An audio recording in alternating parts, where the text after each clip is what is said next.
Maybe you like cooking. Maybe you don't. Either way, the new Blue Apron is for you. Because along with our classic meal kits, we're offering new pre-made and one-pan meals to help you get dinner on the table fast. And now there's no subscription needed, so you can just order and enjoy. Do delicious food your way. Shop 100+ meals at blueapron.com. Get 50% off your first 2 orders with code APRON50. Terms and conditions apply. Visit blueapron.com/terms for more. Save over $200 when you book weekly stays with Vrbo. This winter, if you need to work, why not work from a chalet? If you haven't seen your college besties since, well, college, you need a week to fully catch up in a snowy cabin. And if you have to stay in a remote place with your in-laws, you should save over $200 a week. That's the least we can do. So, you might as well start digging out the lawn johns, because saving over $200 on a week-long snowcation rental is in the cards. Book now at Vrbo.com. The kettle's boiled, Vic. Great. Perfect timing. Just a dash of milk for me, please, mate. Here you go. Shall we get started then?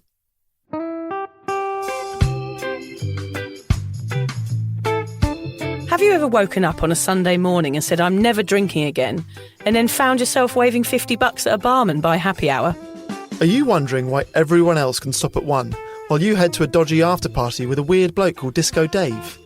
If so, it might be time to take a deeper look at your relationship with your reliable social crutch, alcohol. On each episode, we'll investigate our own dysfunctional dealings with booze and find out if it's possible to stop this deeply ingrained habit before things get too messy. Yep, we're going to open up a shame shed of humiliating drinking stories to help you understand why waking up from a booze coma each weekend with a kebab sticking out of your top pocket might actually be negatively impacting your health. Hamish and I are here to delve into what it's like being sober, an unwanted warts and all look into why giving up those cheeky pints or putting down those mummy wines will make you feel happier, help your anxiety and mental health, and turn you into the most sparkly, authentic version of you. Won't that mean I become boring though, Vic? Well, Hamish, we'll just have to wait and see. I'm Victoria Vanstone. I'm Hamish Adams-Cairns. And this is Sober Awkward.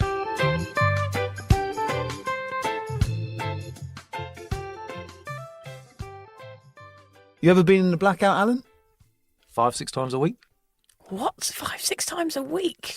Pretty intense. He's out there just downing pints as we ramble on about sobriety in here. Yeah, he probably thinks we're the most boring people in the whole world. Hi, Hamish. How are you anyway? I'm not bad, thanks, Vic. I'm very well. It's nice to see you, and I really am desperate to know what your dancing in the dark challenge was like last week. Well, you couldn't join me, which was a shame because you had this operation. Yes, so I had my gallbladder out. I'm an organ missing. Yeah. So I went alone and it was absolutely extraordinary. It was in a school gym, so a big basketball court-sized gym, and there was maybe 15 of us. I was the only boy that wasn't the 8-year-old kid who was there with his aunts. And I did get dressed up, like we said, in rave gear. Okay, great. And what I realised is a few things. Firstly is it's almost completely pitch black, but you can sort of see the silhouettes of people. You've got plenty of room because it's a massive room, like I said.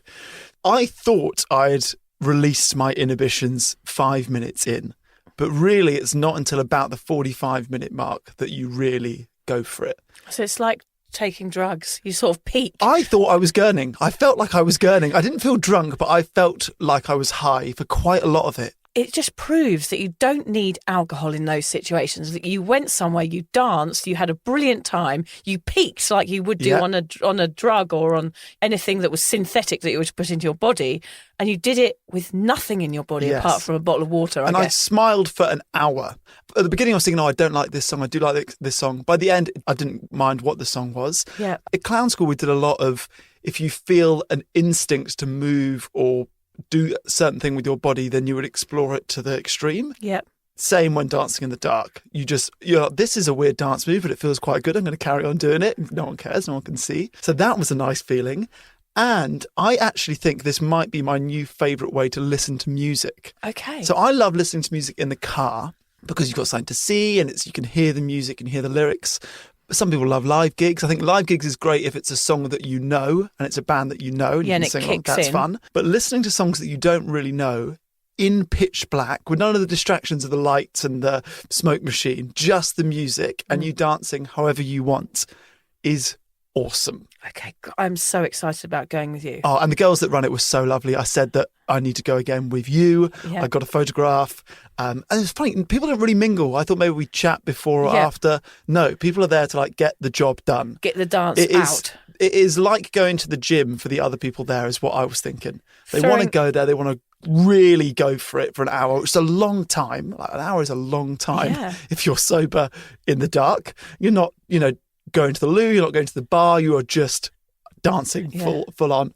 And then people pack up their bags and disappear. And it's a Tuesday night in a school. It's so random. I genuinely loved it. Okay, it was great. so good. I'll happily go again with you. I've done the silent disco before, which I think is a similar thing, whereas I just felt like in my own head, I could hear the music. I didn't care what anybody thought about me all of a sudden, and I just totally went for it. I'm so glad these challenges are working because it's just proof that you can have fun without booze. It's exactly what we wanted, Hamish. This is particularly good for anyone that does have a party coming up and they're going to go to it and dance. They're nervous about the dance floor. This is a really nice, soft way to build the confidence that you can dance sober.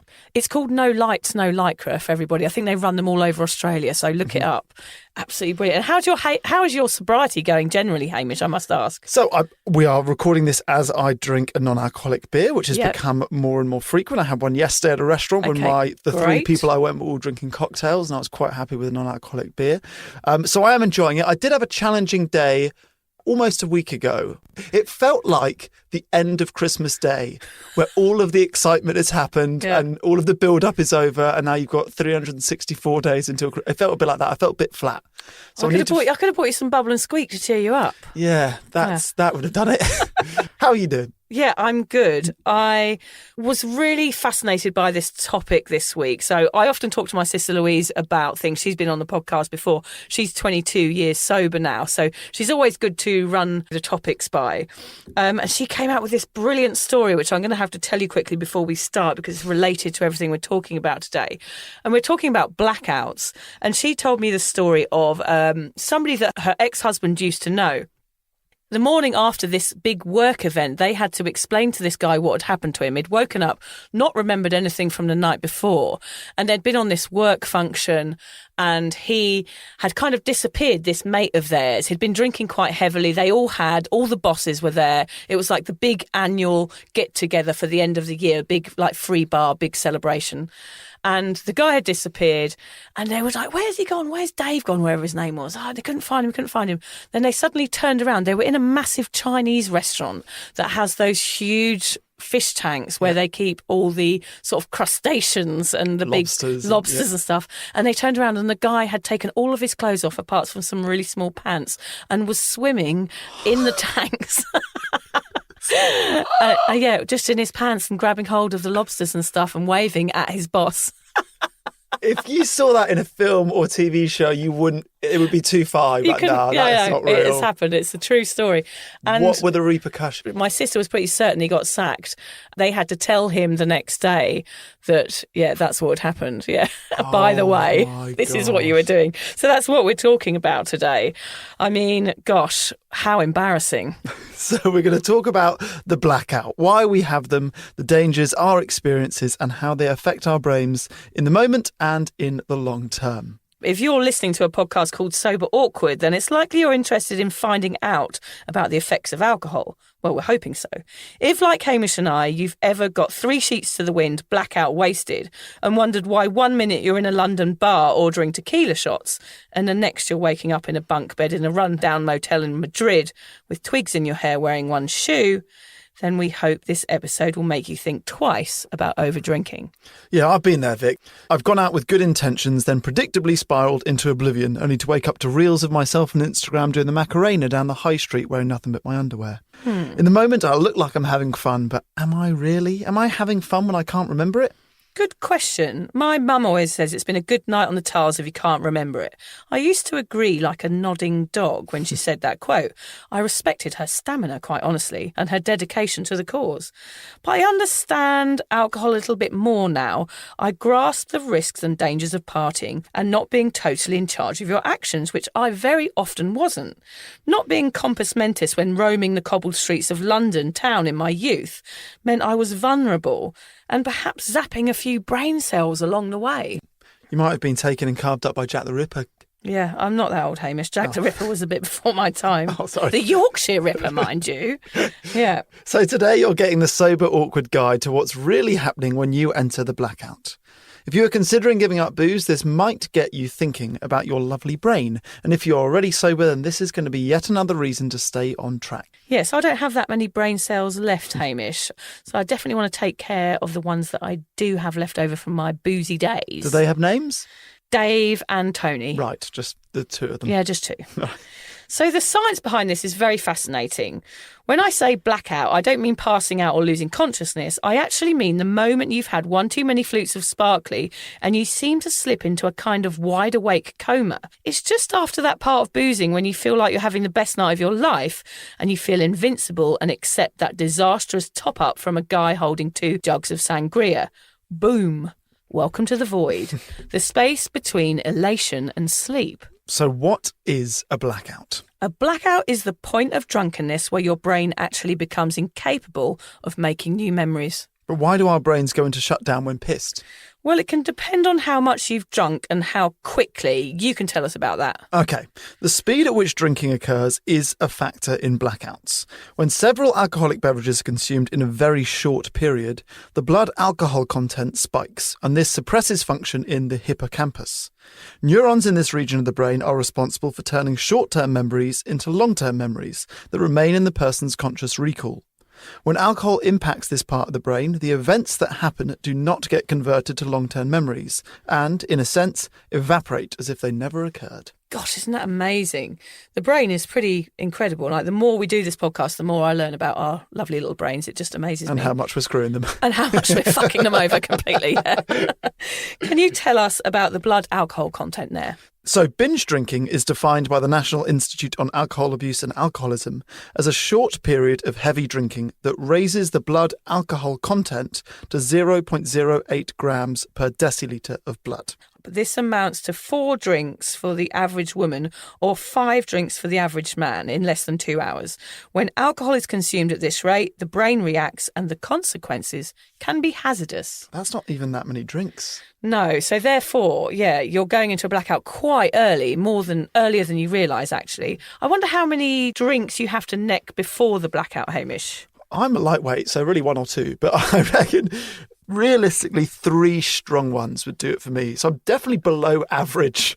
But yeah, when I was at Newcastle, they had these trebles bars. Oof. So have you heard of these trebles No. bars? A trebles bar, it would be 3 treble vodka Red Bulls. Oof. So 9 shots Yeah. for £4. Whoa. £4. And everyone said, over the course of university, you can get up to 6 and then 12. You can keep doing them. I never had more than 3. So and I is this- never remember the walk from the trebles bar to the nightclub.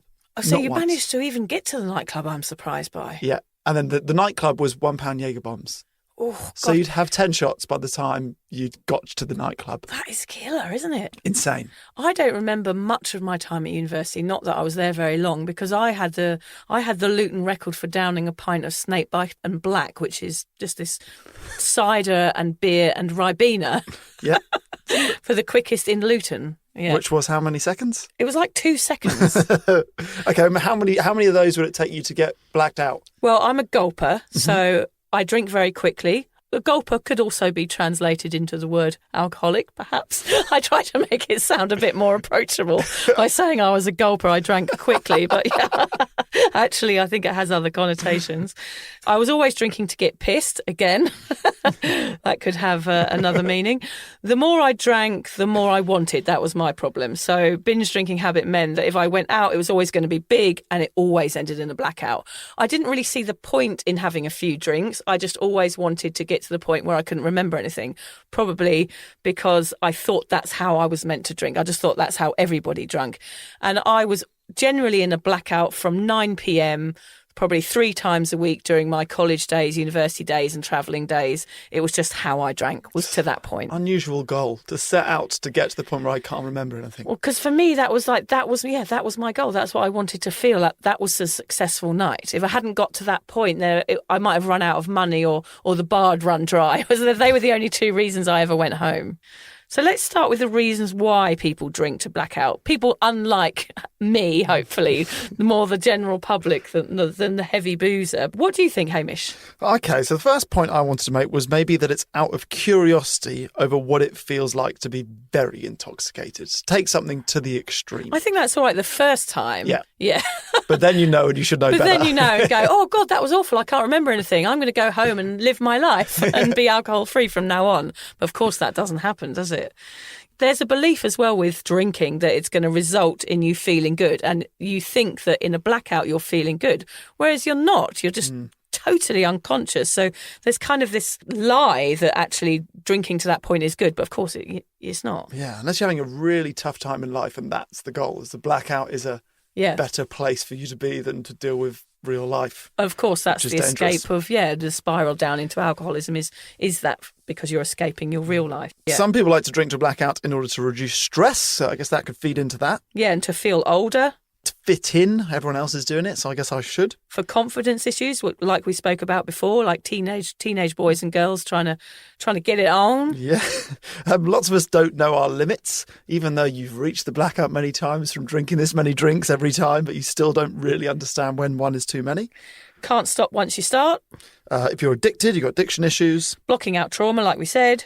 Or the normalisation of this behaviour. If everyone's doing shots, then I guess I should do shots like I was at the Trebles bars, and you think that's normal. Why did you drink to blackout, though, Vic? Are there any times that you've woken up from a blackout and wondered what the hell happened? I mean, it happened all the time. I can't even pinpoint 5 separate stories because basically my life is one giant blackout. But one of the ones that came to mind when I did think about this was a more recent one, was the first night I went out with my husband on a date. We went out drinking. I'd met him at university when we were 17 and we didn't see each other for 17 years. And the first night we went out was in Sydney. We went to a Shaggy concert. And we ended up in this, it was brilliant. It was Shaggy and Ziggy Marley or something. Anyway, we ended up in this reggae bar afterwards in Enmore.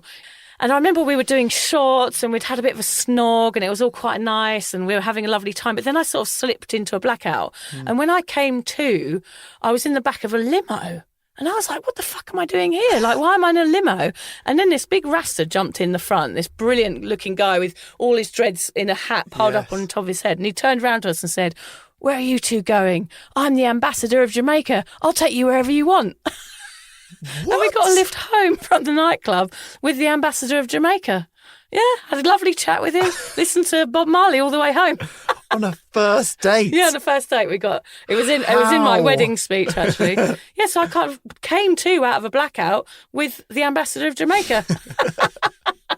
I know, it's really random, but I always remember that. And then he dropped us off and we said, thanks, Ambassador of Jamaica, we're going home now. Well, we actually went on to another pub and then I don't remember anything else about the night at all. So a very romantic evening. Yeah. I mean, there were so many times, Hamish, where, once I drank a bottle of Jack Daniels at the end of a party because there was nothing else to do because everyone had gone home. And I woke up on the couch of my friend's neighbour who I'd never met before. And they'd had to let me in because I'd been banging down doors. And I just had to wake up and apologise. I didn't know who they were. I sort of had to, sneak out of their front door. Oh, did you apologise or did you sneak out? Well, I snuck out and then I got my friend to apologise. I see through this bullshit story. I wheel spun out of the driveway. See you later. I once came to out of a blackout as somebody had poured a bucket of water over my head from an apartment above me that I'd been trying to get into. And the next day I saw someone and they said, I saw you down Brighton seafront yesterday. You were soaking wet and dressed as a Viking. I was like, what? Why was that? And then I had kind of flashback of me in one of those big sort of helmets with horns coming out of the side, standing soaking wet by the side of a road on my own. Seems to be a bit of a theme of you getting into a blackout and trying to break into people's homes. Yeah, I think it is. I was just looking for the party. I think that's what it was. If I heard music, I was like, oi, let me in.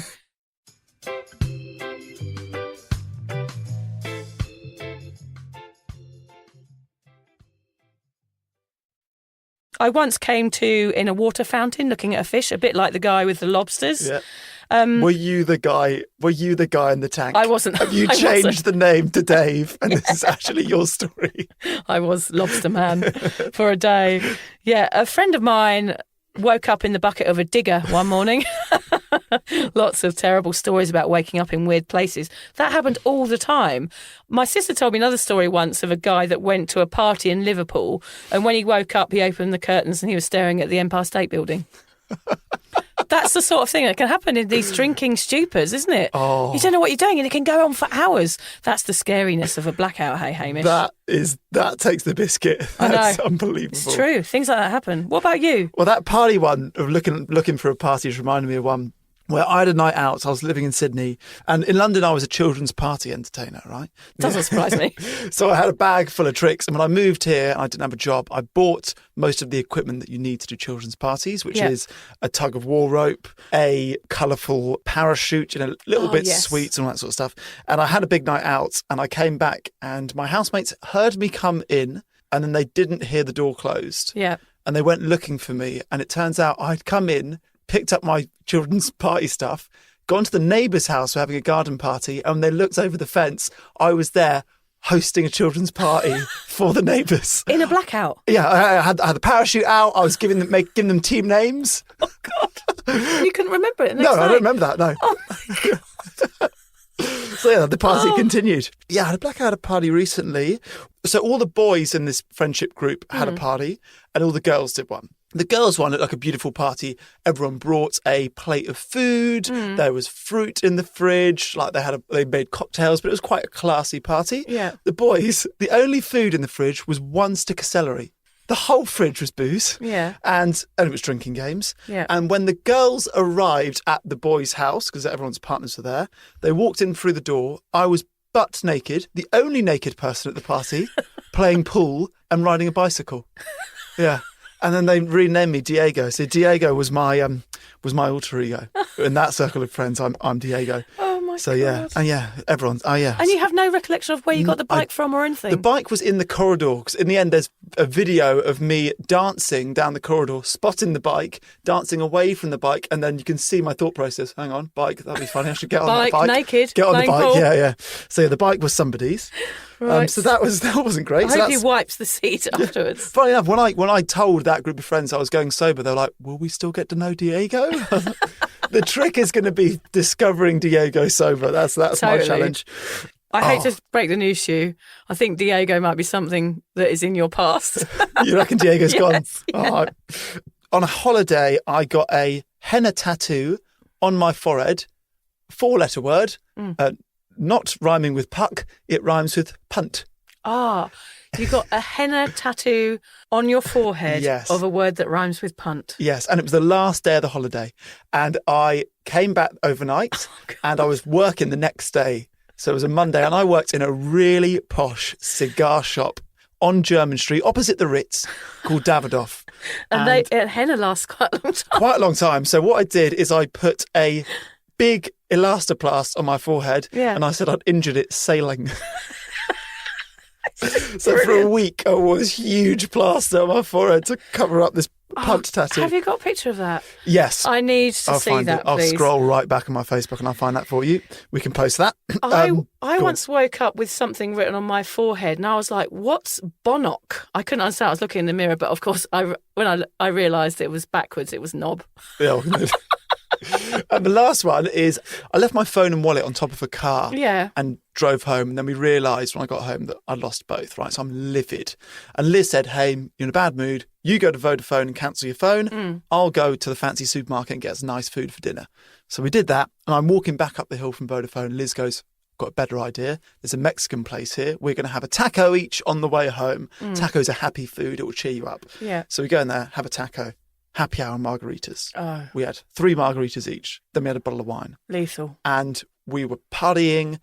There was a tour bus of guys turned up, and like 40 of them got out partying on the street. There was live music. And we got home that night. I remember throwing up at home.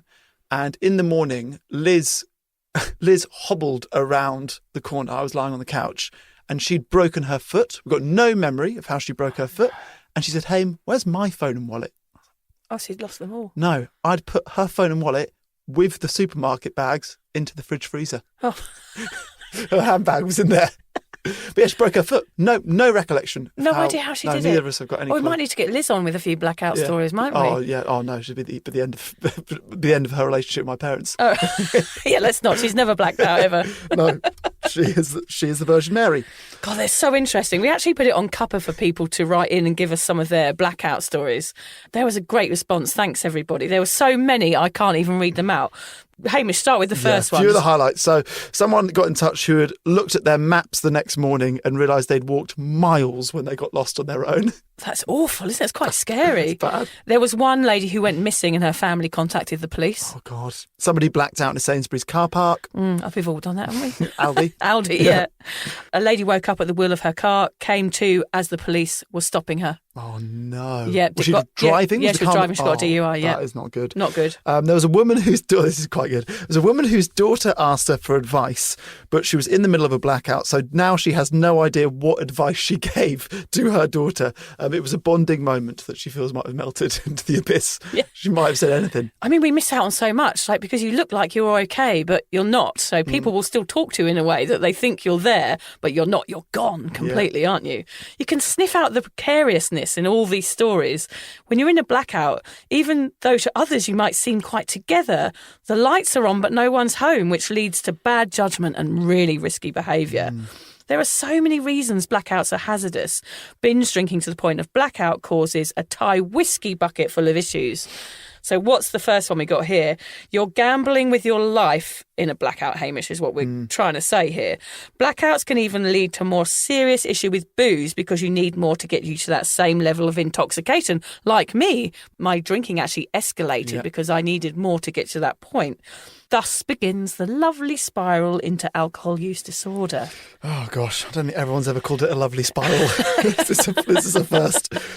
You can lose the use of your gag reflex in a blackout, and that can lead to you choking on your vomit. Yeah, I know we laugh a lot in this podcast, but we really also like to drum into you the dangers of what we're doing on a weekendly basis. Yeah, that is scary. And I know 2 people in my life who have passed away in that manner. Wow. Yeah. Friends of friends, not close friends, but it does happen. People do choke on their vomit. It's frightening, yeah. So blackouts put you at more risk of chronic diseases, stroke, heart disease, liver disease, certain cancers, high blood pressure, and the body pox. Not that again. The STDs. I love to talk about the body pox. That's your favourite STD. Not many people have got a favourite. I love that one. Alcohol poisoning. You can get your stomach pumped. It's very 90s. Alco pops. The risk of injury or death in an accident. Falling down stairs is obviously a very common one in blackouts. Yeah, so alcohol poisoning is so dangerous. There's another thing that comes along with over drinking, which can be violence, not to yourself, but to others. People act out changes in personality. Some people drink so much that you literally don't know what you're doing and you act like someone else. You can act in an aggressive way, which isn't part of your personality. So it's quite frightening. Diego comes out again. Memory and learning issues, and those last forever. Yeah. You're doing damage there. Risking the life of others, drink driving, domestic violence, leaving the oven on, leaving burning cigarettes in an ashtray, things you normally wouldn't do. So generally, you're not as aware of what you're doing as you would be, of course, if you were sober. So when looking into this, Hamish, I also found that women are more at risk of blackouts than men. The primary reason being their body composition and difference in hormone levels. Since women get drunk on less alcohol, their blood alcohol level rises quickly, hence they are more likely to experience a blackout. That's why when you see footage of nights out in Liverpool on that programme Ambulance or Paramedics, I love those shows, there's usually a lot more women puking down alleyways and being treated by the ambulance people than men. Women get pissed easier. Simple as that. I'm not so sure about that. I am as much of a lightweight as most women that I know. Okay, women get pissed the same as Hamish. Yeah. That's what it basically works out, yeah. So if you're blacking out more than once a year or, even more than once every 5 years, it means your drinking needs attention and your life could actually be at risk. I know from experience that drinking to this point doesn't feel good. It just led me to drink more, to block out the shame from what I'd done. It was easier to keep drinking than consider if what I was doing was okay. I'm a classic case of that. Yeah, I'm sure everyone can relate to that as well. Yeah. Looking back, I wonder if we would have listened if someone had told us the damage we were doing. Would we have taken notice? I hope so, but I guess this highlights the problem with the normalised binge drinking culture in our society. It's that kind of, look, everyone's doing it, so I may as well too. I guess it's okay when you're in that situation, but when you really focus in on it, it's actually so risky. It's a really fucked up thing to do to yourself. How do you feel after blacking out, Hamish? I mean, I guess, obviously, hungover is the first reaction, but more relief is what I would feel. Mainly that, I can wiggle my toes and move my arms and I'm not... You still got 10 fingers? Yeah.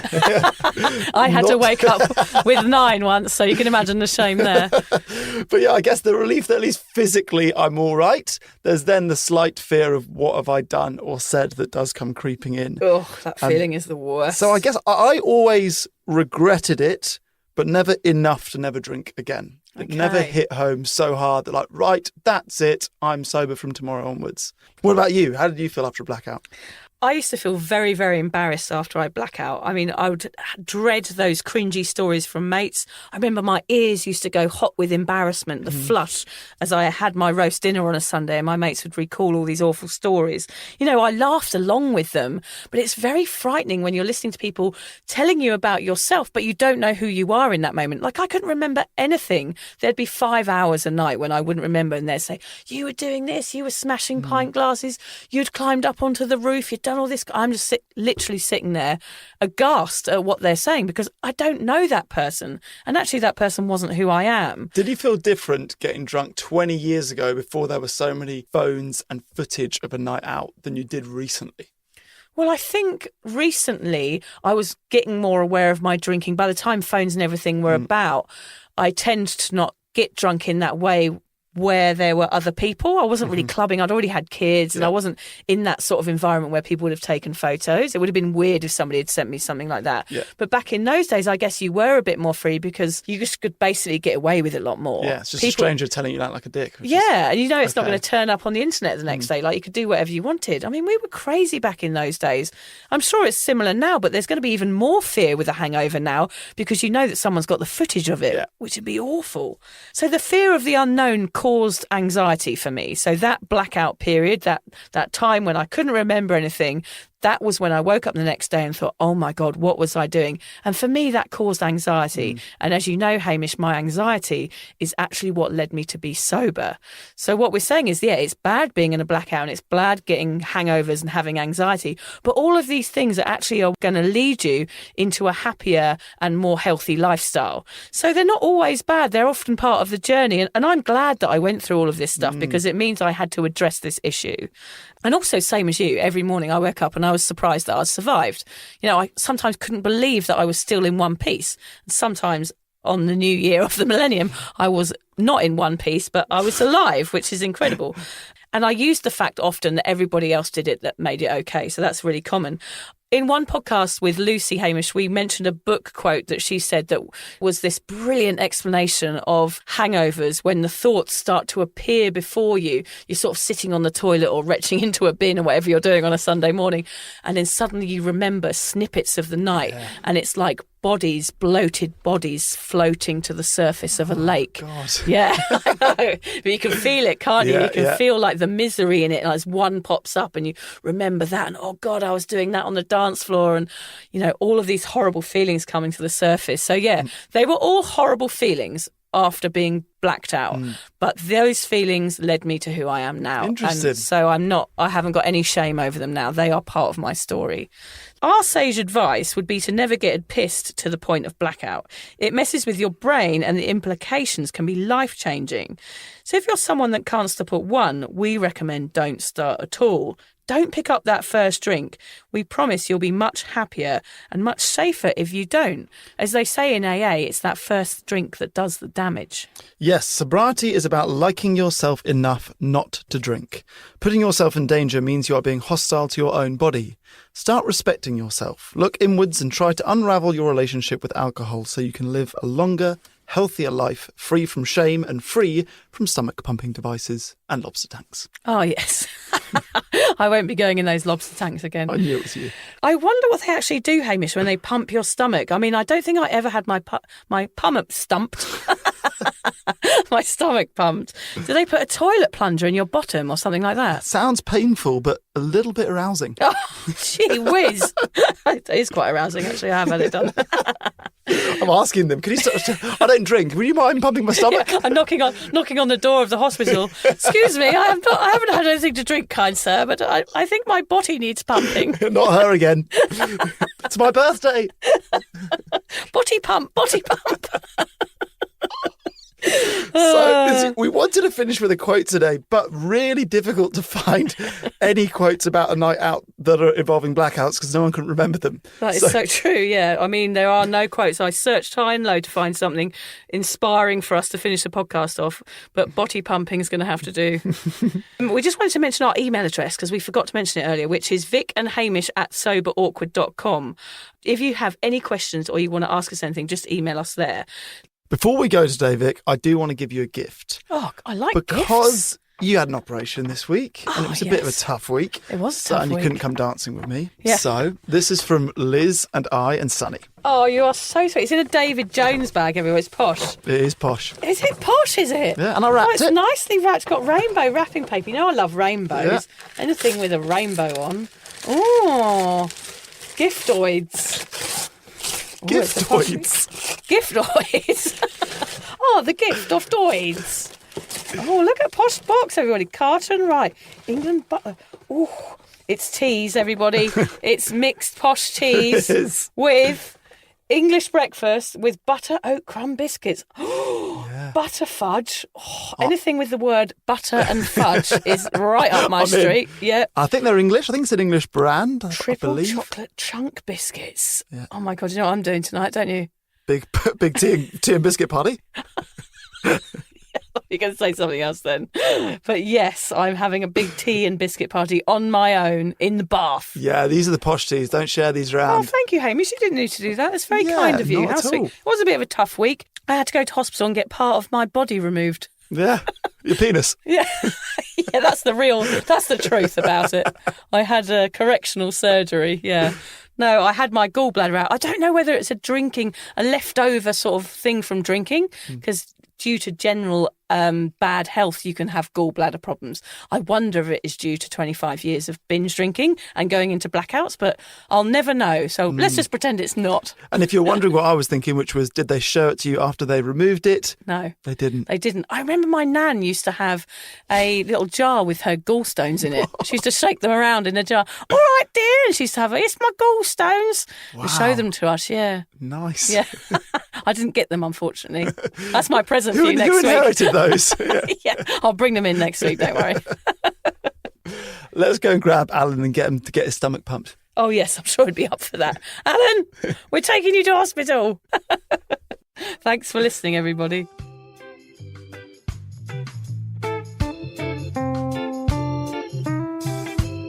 If you're questioning your relationship with booze, you're struggling to moderate, or your hangovers are causing anxiety, it might be time to reach out for some support. Yeah, just talk to a mate about how you're feeling, contact a local doctor, find an AA or sobriety group. Vic's got one. Yeah, just head to www.cuppa.community. Remember, if you're questioning yourself, it might be time to seek support. Even though this journey can be awkward, it is definitely worth it. And if you've enjoyed the Sober Awkward podcast, don't forget to review it, rate it, and share it with your mates. They have to share it with their mates? Yeah, of course they do. I'm not doing this for nothing, Hamish. Bloody hell. How do they share it? I don't know, just write it on the document.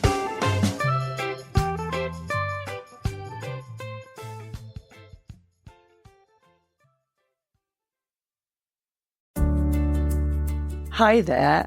I wanted to tell you about a podcast that I think every single one of you will benefit from.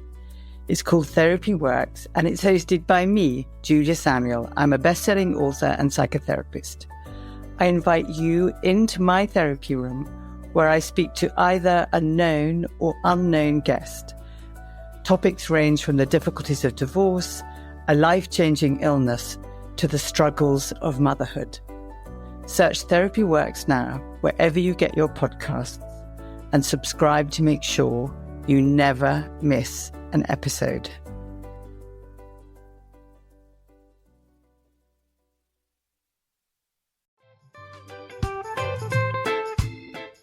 Vic, so do you fancy coming on a sober holiday? Don't worry, we're not talking about some corporate wellness retreat with cucumber water and enforced eye contact. No, this is a sober awkward retreat. 8 days of sun, sweat, laughter, and absolutely no hangovers.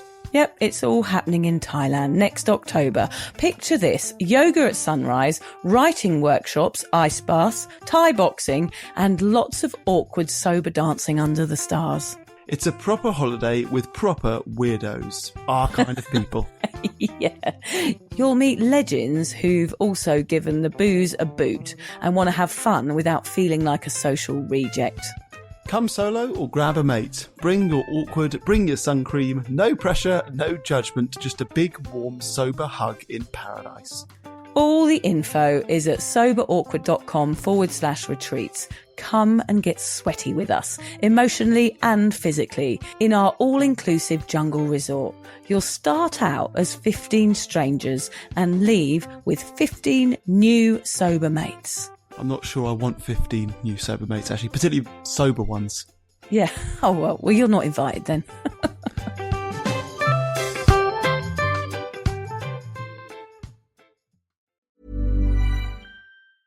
Take control of the numbers and supercharge your small business with Xero. That's Xero.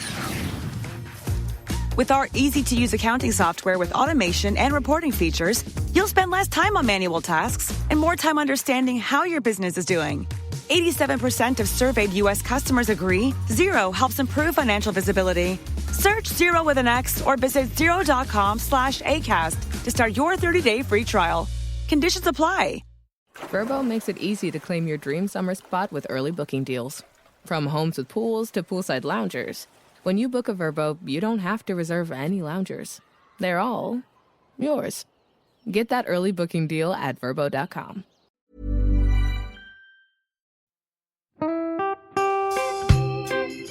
So, as you probably know, my comedy memoir, 1,000 Wasted Sundays, is officially out. All my magnificent fuck-uppery in one awkward hit.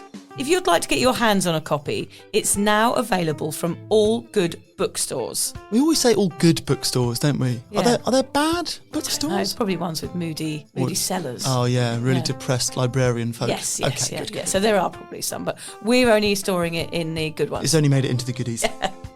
You can also get it from all good online retailers. The print version and ebook are out now, and the audiobook will be available in March.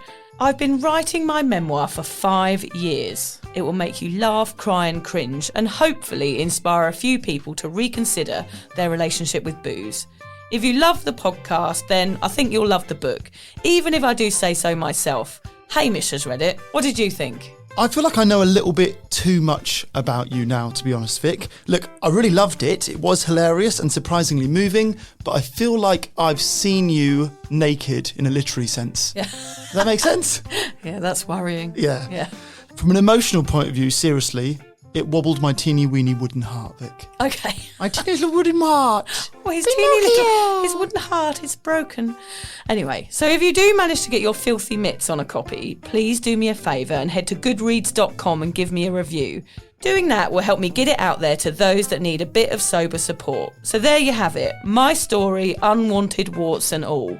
Come and get awkward with me. Not to be too demanding or anything, but seriously, go and buy it now. Yeah, go and buy it right now. Yeah, don't just tell your friends, buy it, and then buy your friends one or two. Yeah, don't give them a copy, buy it. Yeah. And you know what? Don't be careful where you store it. If you lose it, you can always buy another 5. Buy another one. Yeah.